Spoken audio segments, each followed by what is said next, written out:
গরমের সময় প্রাণ জুড়াতে বিভিন্ন রকম পানীয়ের বিকল্প নেই। এক্ষেত্রে তাজা ফলের রস বেশি লোভনীয়। ফলের রসকে অস্বাস্থ্যকর বলার উপায় নেই, কারণ এগুলো সরাসরি ফল দিয়েই প্রস্তুত করা হয়। বিশেষজ্ঞদের মতে ফলের রস নয়, আস্ত ফল খাওয়াই বেশি ভালো, কারণ আস্ত ফলের বদলে ফলের রস খেলে তা শরীরে কিছু সমস্যা সৃষ্টি করতে পারে। ফলের রসের সঙ্গে বেশিরভাগ সময়েই আলাদা করে আবার চিনি মেশানো হয়। এই অতিরিক্ত চিনি শরীরে প্রবেশ করা আসলেই ক্ষতিকর। আবার আস্ত ফলে থাকে প্রয়োজনীয় ফাইবার, যা খেলে শরীরে নানা উপকার মেলে। কিন্তু ফলের রস তৈরি করার সময় ফলে থাকা সমস্ত ফাইবার নষ্ট হয়ে যায়, যে কারণে ফলের রস খেলেও আর ফাইবার শরীরে পৌঁছায় না। ফলের রস তৈরি করার সময় অনেকে সোডা এবং চিনি ব্যবহার করেন, যা রক্তে শর্করার মাত্রা দ্রুত বাড়িয়ে দেয়। তাই ডায়াবেটিস সহ নানা রোগ থেকে দূরে থাকতে চাইলে ফলের রস না খেয়ে আস্ত ফলই খান, কারণ আপনি এভাবে ফল খেলে রক্তে শর্করার মাত্রা বৃদ্ধি পাবে না। যারা ওজন নিয়ন্ত্রণের চেষ্টা করছেন তাদের জন্য ফলের রস এড়িয়ে চলাই উত্তম,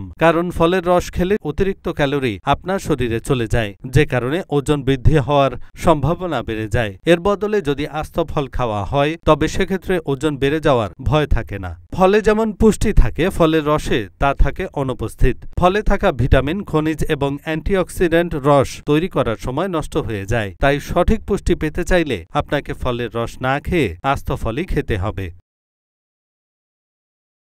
এহসানুল হক, ঢাকা পোস্ট।